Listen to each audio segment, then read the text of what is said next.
recently married, a Paramount BJJ black belt, and co-owner of Droogs MMA here in Pottstown, Pennsylvania, AJ Discianni. AJ, my man, thank you so much for having me and my crew at your gym. How you doing? You summed it up pretty well. I've been busy. It's been a wild last couple of months for sure, with everything, with life, the business, with real life, so it's crazy. Yeah, man, and thank you again for having us. Thank Droogs you. MMA, Pottstown, Pennsylvania, North Coventry, conveniently enough 2 minutes from my house. Love that. What's your excuse? For what? Not I coming just turned the interview back on you. Yeah, what's your excuse for not coming in? Not coming to the train? Yeah. I'm broke, and I got the papers from you, so I'll be in soon. Okay, all right? cool. Put me on the spot. Not cool. Fair enough. No, I'm just kidding. No, but for real, I love the spot. I am Thank excited you, to come in here and Thank train. you. That's something I was going to mention. And let's just start with that, talking about the gym, Droogs. I kind of want to know everything there is to know about it, like mission statement, how you got here, who owns the place, how did Pottstown become your home? Just tell me the story of Droogs MMA. Right. So, Kat, Dan, Emily, and myself all trained at Paramount for a couple years together. Kat and I have been there for about 8 years, give or take. We just kind of had like a long-term plan of eventually opening up a gym. So we started the process with our coach. He was telling us, like, lock down the name, lock down the websites and stuff, which is all kind of what we started. And then it eventually got to the point where it was like, all right, well, let's see what our budget looks like. Let's see what we like. Let's see what we don't like in a building. And one day during work, Kat showed up. She looked at the building with Emily, I believe. And they called us like, yo, we need to come check out this place like right away. And that kind of started the process. Kat's like one of those people that's like, once she knows something, she knows something. So she was kind of like the catalyst behind the whole thing. But I am really happy that we're back in Pottstown because I grew up in like Pottstown, Pottsgrove area. As a kid, there was nothing to do besides like stuff we probably shouldn't be doing. Right. So it's cool to bring something back to the community, which like kind of ties in with like the mission statement. So when we give a tour, we kind of tell everybody that there's like 3 like big factions that we're trying to hit. Competitors, obviously, we all have, the 4 of us have a competition background. Family, we have a lot of families that train here, and community. I'm just, like I said, I'm really happy to be back in the area, giving back to the area, which doesn't really have a whole lot to do. So I was just really fortunate to bring everything back here, and we're doing pretty good. So we own the building, we own the land, so kind of made a long-term play and kind of risked it. That was one thing we all agreed on like very, very early, which was kind of bold, is that we were going to go like 100 or nothing. So we decided to buy the building. We have 3 acres around the building, which is cool because we can expand, we can play with it, we can parcel it off, whatever we decide. But we kind of wanted something that, we kind of worked behind that like fishbowl idea, is like, you can only grow to what you have. We didn't want to have to move a bunch of times. We didn't have to want to limit ourselves or handcuff ourselves. So we decided to just go all out, and this is what we have now. Well, I would say from my short time being here, the gamble's paying off. The parking lot was full. I came in, saw 30 people in boxing class at 8:30 on a Monday night. Yep. Crazy. And then most of the people watching this didn't grow up in this area, but you and I did. This building was just like an old garage or warehouse with like a quarry cut out of the side. Yeah. And now it's like a beautiful MMA facility. Thank So you. hats off to you guys. Certainly looks like it's paying off so far. Yeah, I appreciate it. Yeah, it was a couple different things, and it became kind of like a storage warehouse facility, and they kind of junked it up because they weren't using it. So it kind of got worn down a little bit. But the best part about having 2 female co-owners is the aesthetics are clean and the building is clean. So it's very, very friendly. It doesn't feel like an MMA gym. It feels kind of like a wellness facility. And that's kind of what me and my crew were talking about too when we walked in here. It's beautiful in the Yeah. lobby. Like, we were in many, many gyms doing many interviews, and this is one of the most welcoming environments we've been in so far. So Droogs MMA, tell me a little bit about your facilities you guys offer. Like, what classes, what programs? Tell me a little bit about who your instructors are. What do you guys have to offer, and why should people come train here? Yeah, absolutely. So we have classes 7 days a week. Our main offerings are jiu-jitsu, both gi and no-gi, boxing, Muay Thai, and an MMA class. So myself and my wife, Catherine, soon to be Discianni, we head the jiu-jitsu programs. Dan and Emily O'Neill, they're also a married couple, so it's the 4 of us. Dan heads all the striking classes, and Emily assists with all the classes. Together, Dan and I both co-run the MMA class, so he kind of gives like the striking side of it, I give the grappling side of it, but we all kind of help each other with all the classes and stuff, so it's cool that way. And you guys also you mentioned competitions. You host them, and then you also have a team in which you guys go out and compete. Tell me a little bit about, 1, arena grappling, which is what you guys host, and then 2, a little bit about your team and where you guys go and beat people up. Absolutely. So Arena Grappling is a pretty cool promotion that's held just behind me here.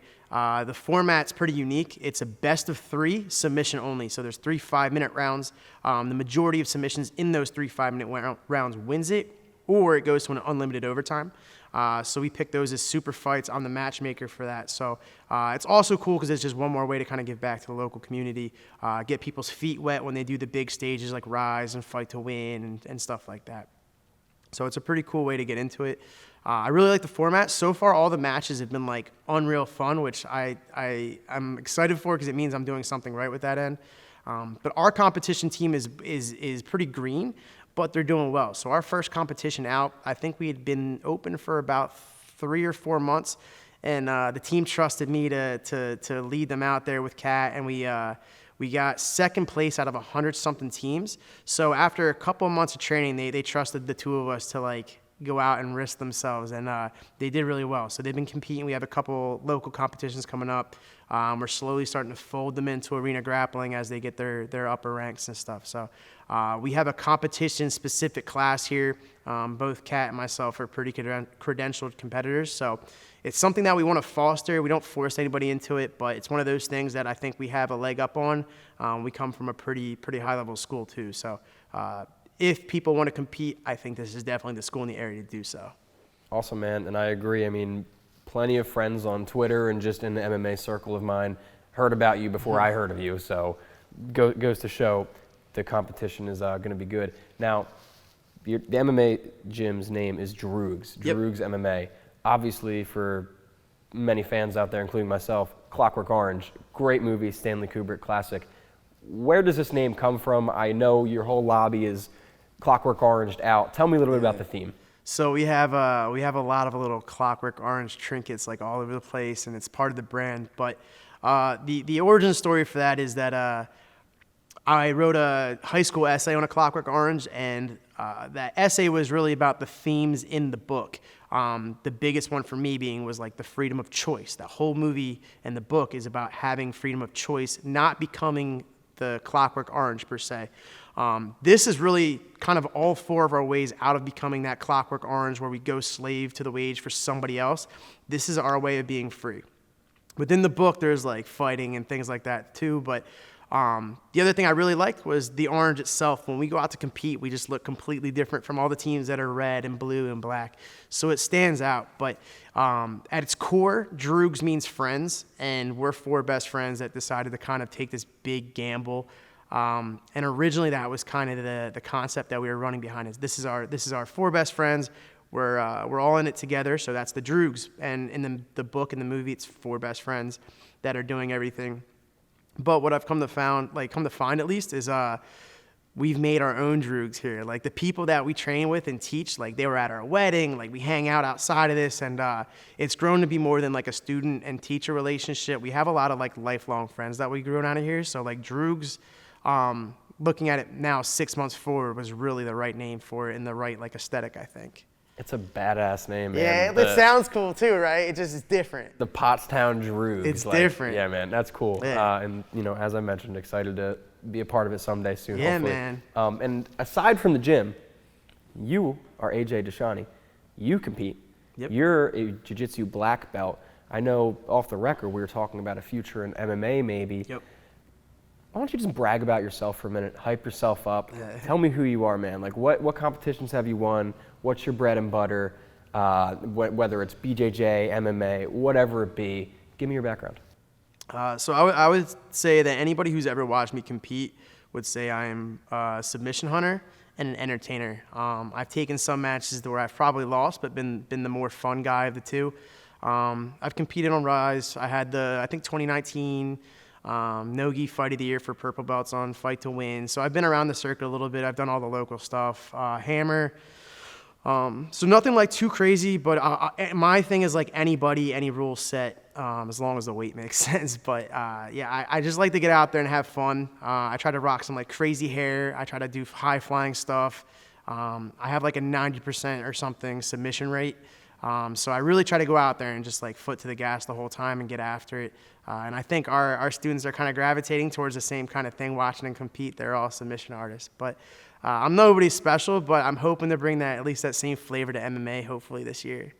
Tell me a little bit more about that, man. MMA, I mean, have you fought any amateur fight or anything, MMA? No, so the closest I've come is I did a combat jiu-jitsu match. Okay. And that was fun training, and that was kind of something that got my blood going. I thought, like, maybe I can do this. Like, stylistically, I think my style lends itself to being able to do so. We have an MMA school. I have to do an MMA fight. I've helped people prepare for theirs. I helped Dan get ready for his. I like to grapple. I've started the striking stuff. It's just one of those things. I have a bucket list, and I'm going to do it. I don't know if I'll ever become like a fighter, but I want to fight. I'll take a couple fights, and I think it's good for learning. I want to do all the arts. I think we talked kind of like beforehand. I want to do a wrestling match this year. I want to do a judo match this year. Really just want to diversify and test myself and put myself on the line. I know one thing Kat, Dan, Emily, and myself are really big on is leading from the front. So I wouldn't do anything, or I wouldn't have anybody that underneath of me do anything that I wouldn't do. So if I'm sending people out to fight, I really should have an idea of what it feels like. I've been on the coaching end of it with a couple of times now, so I want to go out and see what these can do now. Rob Hayda hits you up from Cage Fury. He says, hey, you want to come do an amateur bout? April, May? You in? Yeah. Though I got to get the weight down, but I think summer's probably the most realistic time. It kind of depends. Like, this is my baby. This comes first, which has been like a battle, you know. Like, I've been so selfish being a competitor. You have to be. So it's kind of like putting things on the back burner a little bit, making sure the ship is right before I jump off. But yeah, I think the summer's fine. So if I get the call and I get a match that makes sense, I'm all in. So Love it, man. Say no to anybody. I love it, and I love that sound bite too. Beautiful. Thank Cage you. Fury, shout out. Hit my man's up. Now, so talking about your career, I know you've been doing it for a very long time, martial arts in general. What kind of got you into the sport, and whether it be a role model or just interest in general? How did you get involved in mixed martial arts? Yeah, so that's a good question. I'm super competitive. If you tell me you can do anything better than me, I'm going to try to beat you at it. College was really, I got hurt. I had a knee injury, so it sidelined me from doing track and cross country. And it was like beer pong for me in college. That was like, but it doesn't really get the juices flowing. So coming out of college, it was the same thing. It was like, well, I could play like beer league softball, but I was like a high level competitor with everything I did in high school. So it's, again, it just doesn't get the juices flowing. So couple drunken wrestling matches with my buddy. I wrestled in high school, so drunken fights, fist fights in college, and it was like, man, like maybe I should just pursue martial arts. My buddy Andy, shout out to Andy, we went to Paramount and we were going to do the tour and, you know, go talk about it and this, that, and he was like signed up on the spot, and I was like, all right, well, I'm signing up, I guess. I don't really have a choice. Yeah, and he's usually the one that like is like considering of those things. I'm usually impulsive, but he put me on the spot, so I signed up. I actually just looked back at the email the other day that my coach sent me, and they sent like a generic, like, what are your goals type email, and I was like, I want to be a competitor. And like I knew then. I've been competing ever since Wipeout, like every couple weeks.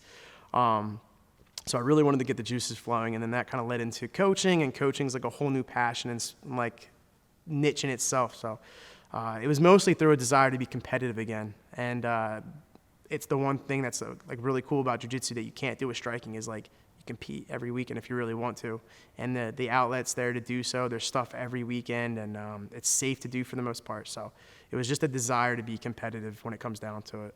And talking about goals, you know, you're still a pretty young guy. I believe, 32 years old? Yep. Long career ahead of you, coaching and competing. When it's all said and done, whether you're, 45, 50, 55, whatever, in the future, what would you have liked to say you've accomplished? Like, what are your ultimate career goals? Personally, I need to check off the bucket list thing. I got to fight. I got to do it at least once. But really, when it comes down to it, like, I define goals, and most people should define goals in measurable ways. So I do have, like, one that's not measurable, but I want to have a world champion from here. I really do. And I think that's a bigger testament to your skill and ability to transfer your skill than anything else. Kat and I had 3 PANS champions at Paramount from the kids program. So that was pretty good evidence that we're on the right track of teaching and things like that. So I want to have a world champion, but like a not measurable goal, I want to make sure this place just continues to grow. We're pushing 160 members right now. I would love to see 200 next year. and just kind of see what this can become. It really surpassed all our expectations. We thought in the first year we would have 30 members. So yeah, we've surpassed that, I would say, by a lot. So really, I would love to make a world champion competitor. I would like to get that bucket list MMA fight, and I'm going to continue to compete myself. I wouldn't mind being a world champion one day. I know the window is rapidly closing, but I think it's still something I can strive for. Glover Teixeira, 44 years old, 41 years old. He got it done. Yeah. You're good, bro. You got time. Something I forgot to ask you earlier that I'm just curious about since you mentioned it. Right. You said you own 3 acres here. Mm-hmm. What are you going to do with that area? You got any like cool plans or anything? So without Spoiling too much. No, I mean without jumping the shark or anything. We have room for expansion, right? So the first thing on the list is really expanding the parking lot. I wouldn't mind expanding the building. We've talked about even having like a little fighter house here. You know what I mean? Parceling and all. There's all kinds of options. We're only, I think, almost 7 months into being open here, so things are pretty new. But again, it was a long-term plan. When we're 60, 70, don't feel like doing this, 50, whatever the number is, right? We have equity. Land prices are never going to go down. So it was a big consideration between buying the building and the land just kind of came with it. So there's room for growth. We're definitely going to improve it. Like I said, the parking lot would be nice. Maybe if things go right, smashing the back wall out, adding some more mat space. Or we thought about adding like a little silo for just like the cage or like another cage or like a striking room or something.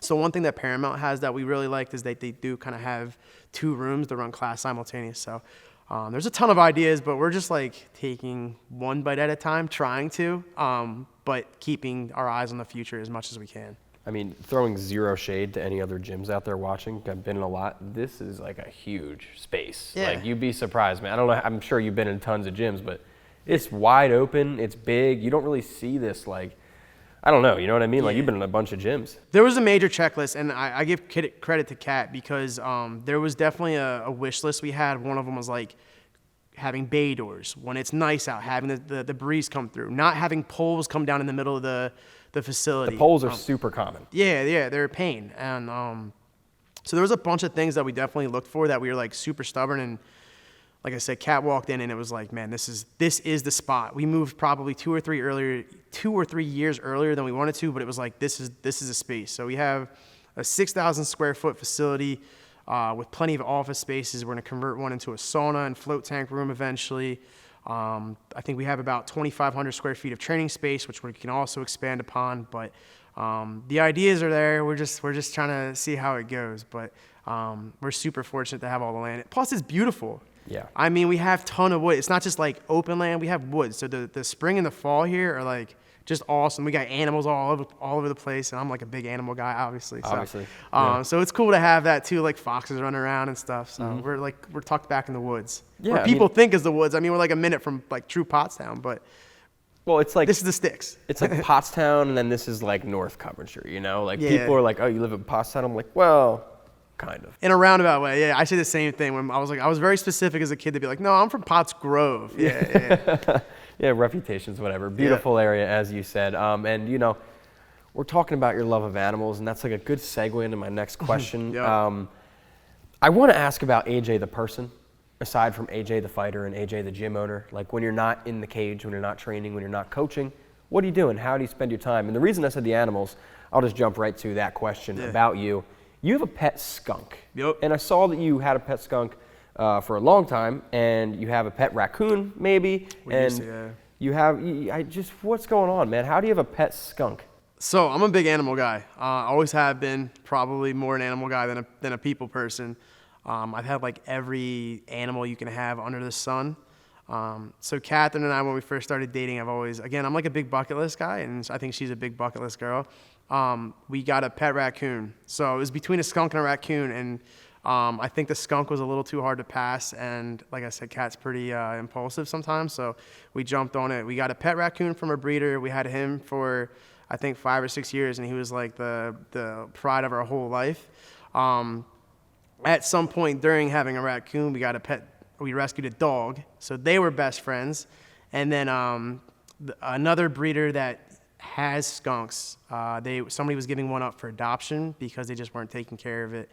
And I was like, Kat, I don't know, this might be the opportunity. Like, there's a skunk up. She's like, we're not doing it. She was like 100% not doing it. And then we compromised on fostering the skunk.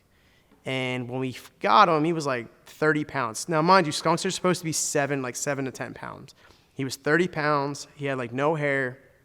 He stunk to high hell, and he couldn't even walk. He would take like 3 steps and get gassed.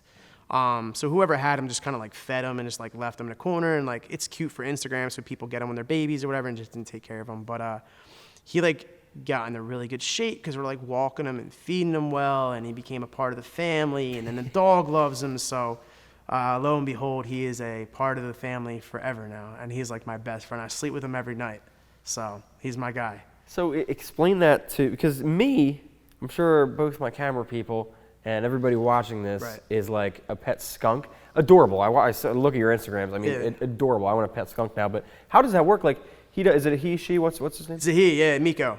How does Miko not spray you? Like, that's just, because my only experience with the skunk is when it sprayed my dog when I was a kid, and that was hell for a week.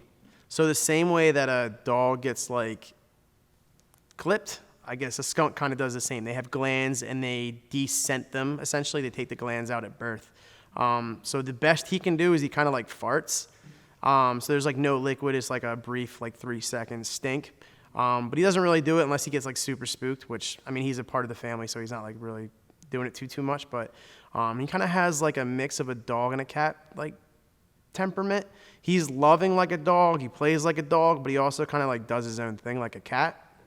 So he's a cool mix. They bond really hard to like one person, and like we adopted him, so we didn't know how it was gonna go. And he like instantly, I think it was because he felt love for the first time, he gravitated to us like that, and he's like follows us around. He's like my shadow, always nipping at our feet. He follows us around all day, constantly begging for food, and hangs out with us nonstop. That's awesome, man. And you sincerely made me want a pet skunk, which is something I never thought I would ever say. Squirrel, yeah. Raccoon, I can see that. But a skunk, that's awesome, man. Very glad you and Miko made it work. So aside from Miko and your raccoons and your dogs and everything else in your life, what do you do in your free time? What are your hobbies, interests, stuff like that? I wish I had free time. I mean, I have a full-time job. I usually get to work about 6 or 7 in the morning, which means I usually get up about 5 in the morning. I do that till about 3. I get here at 4, and then we start classes typically around 5. And then most nights we're here till like 9 or 10 at night between classes and membership stuff, paperwork stuff, cleaning. And then really it's just going home and hanging out with the animals. If we're lucky, watching a movie. But free time isn't something this is my free time. I know, like, posted something on Instagram last night about like chasing your goals, whether it makes you money or not. And like, this is like the one thing I think that like makes me like truly happy. So it doesn't feel like it's such a chore. It makes everything else feel like a chore. But it's a major time drag, but it's like something I wouldn't trade for anything. But yeah, free time's tough. I'm lucky. I'm like very blessed. I have Catherine who does everything with me. And we have a lot of the same passions. So I'm lucky to share all of that with her and not have to like split time. So free time is very few and far in between, but when we do have it, it's typically spent with the Droogs, getting food together, going out together.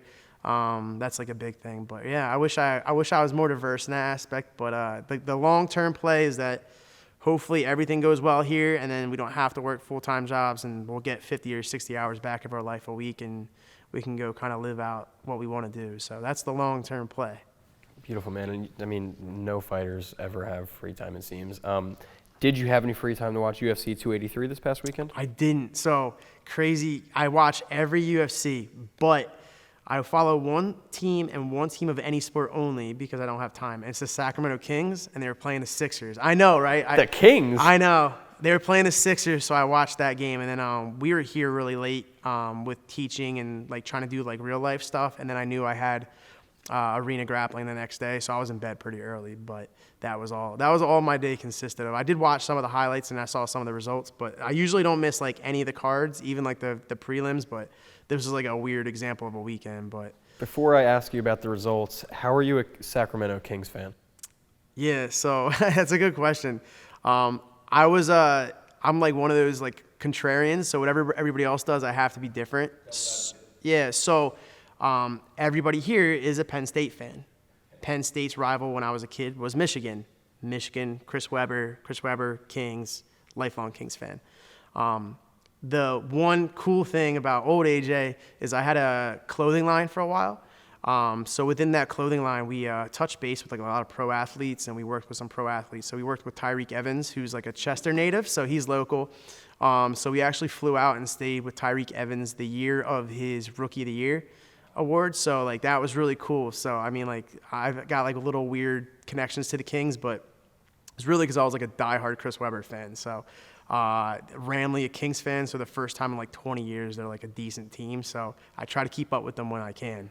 When I was a kid, white chocolate was. Yeah, J-Will, I have his jersey. There you go. Yeah, always watching white chocolate, Yep. but that's all I got from the Kings, he was man. made for today's era of basketball. He would have been perfect. Yeah, for Instagram and everything, man. He was ahead of his time. He would have been good. That's why, like the Professor. Yeah, absolutely. He's like blowing up right now. Did you watch the And One documentary on Netflix? I watched some of it, yeah. Yeah, he's big into that, so yeah. Yeah. UFC 283 this past weekend. You said you didn't watch it, but result-wise, I really only want to ask you about two fights, the titles. Obviously, Brandon Moreno solidified it against Davison Figueiredo. How do you feel about that one? I'm a big fan of him, man. I like because he's funky, and his jiu-jitsu's like both new age and so traditional. I think I saw the clip of him hitting like a tripod sweep, which is like traditional Gracie self-defense jiu-jitsu, and he'll also go for like flying arm bars and flying triangles. He was a guy that did like combat jiu-jitsu, so I like Moreno a lot. I think the future for him is pretty bright, although Pantoja, I don't know if I said that right.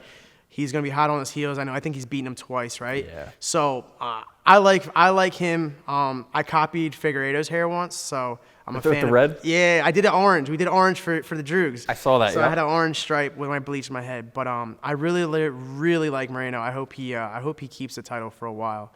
And Hill, I don't know who he's going to beat, to be honest. Well, you don't think Hill's going to hold it long? No. I think as soon as Yuri comes back, Hill's in trouble. Yuri's a tough fight. I know there was talk about Pereira coming up and fighting him. So statistically and unbiased, he had to have one of the easiest runs to a title shot of all time. Did he fight anybody in the top 10 before the title? I don't think Thiago Santos was top. If Thiago Santos might have been top 10, but he was out for a while. He was out for a long time. So not that he's not top 10 in skill, but I don't know if he was ranked when they fought. But yeah, for namesake, great name, but I don't know if he was top 10. I might be wrong. I might be misspoken. I'm even pretty sure I agree with you. But easy title run. Good for him. I mean, I think he made a history. He's the first Dana White looking for a fight. Dana White Contender Series. Yeah, or Contender Series champion, right? So cool on him. I know he's catching a lot of heat right now on Twitter for things, but it's cool. I don't think he's going to hold it very long. I don't think he's very diverse. But, he does have some slick striking. He's fun to watch. I don't think it's going to last very long. Great performance against Glover, but I agree. I don't think it's going to last too long. Could be wrong. He came on my podcast, so Jamal, I'm not trying to talk shit, but incredible fight. And, we're talking Brandon Moreno real quick. Something that you two have in common other than being fighters is your love of being nerds and having Funko Pops. Yep. I also have tons of Funko Pops. You see in my podcast background. Yeah, in the background all the time. You got any cool ones that are worth some money? Ironically enough, I was talking with my Xbox friends today about my Funko Pops and looking up the prices of them. So you got any good ones? Yeah, so it's funny you said that because I posted a picture of Moreno a couple weeks ago side by side with me and our Funkos, and I was I posted the best fighter in the world and his Funkos and Brandon Moreno, and people were so confused by it. But so I was really, really probably too deep in the Funkos for a while, the production pieces. And I'm I'm super competitive, even with collecting. So I was one of those guys that if they started a line, let's say Guardians of the Galaxy, I had to have every single piece, every single variant, every single color of all of them. And they don't come out of the box. I'm that guy. Yep. And so I was super anal about it, but it just got so egregious. They just come out with stuff quicker than it was feasible to afford. So I stopped really collecting heavy, and then I got into what they call protos. So I have the prototype pieces before they send them to all the artists and the CEO and Marvel, and they all have to get or whoever the the licensee is, and they all have to get approved before they go out and get manufactured. And there's only 2 or 3 of every single piece that exists. So let's say I don't know a Rocket Raccoon one. I have one, and then maybe there's 2 or 3 others that exist. So they're pretty expensive. They can be expensive, but I guess there's not a true market for them because they're not actually like publicly sold, but the price on those can be pretty steep for the right person. So I have a lot of those. I probably have like 100 protos and then probably like 400 production pieces, but I've slowed down a lot with like everything else in real life and stuff. But that's like the one cool thing I did, I guess, in my spare time. But that's like when Kat's sleeping and it's like midnight, I'm just like tinkering with my arrangement because I'm like super like meticulous about like making sure the numbers are all in order and stuff like that. I don't do the numbers. I do it by like show and genre and Yeah, same. Know, yeah. Oh, there's so many like. And then you go into it with numbers. Yeah, Yep, you're in bad. way too deep, my friend. Wait, I'm like recovering. I'm a recovering Funko addict now. Kat's there's like over there cracking up, I know, by the way. Kat's dying because she makes fun of me so much. Because it'll be like we get home from work, I'm like, Kat, you gotta come see this. And you see things like the house is on fire downstairs. I'm like, look, this one glows, and like the lights are off. I'm like showing her the glow. Yeah, so it was. But there's a bunch of them like floating around throughout the gym too. I know we have a Conor McGregor up in the front. We have some Clockwork orange ones floating around. So I found a way to get them in here a little bit. Okay, AJ, talking Funko Pops, talking fighting, talking Droogs MMA. Been a great interview. Again, thank you so much for having us in your space. Before we get out of here, I do want to give you the opportunity. You have tons of fans, friends, Droogs. Friends, but yeah. Well, I'm a fan, and I see your Instagram. You got fans. Come on, hype yourself up, man. Anyways, you have a lot of people that support you. Safe to say. For everybody watching who does support you, is there anything you'd like to say to everybody? The mic is yours. Yeah, so if you're local, come down and visit, even if it's for one class. Come train at Droogs MMA. We have a ton of classes. We have classes 7 days a week, mornings, evenings, and nights. If you're someone of particular skill, whether it's striking, MMA, jiu-jitsu, we also love to have people come host classes. Like I said, Droogs in his essence is about friends. I love having the homies come in and teach. So come visit us or come help us out, either way. But follow us at Droogs MMA and then follow Arena Grappling at Arena Grappling. And I think the next show should be out this Friday. So pretty cool stuff. Friday, January 27th, Arena Grappling will be out. I will link all of that below. I will link your social medias below. I will link everything below. But AJ, thank you so much. Ladies and gentlemen, AJ Discianni, and please check out Droogs MMA. Thank you, sir. I appreciate having me. Thank you.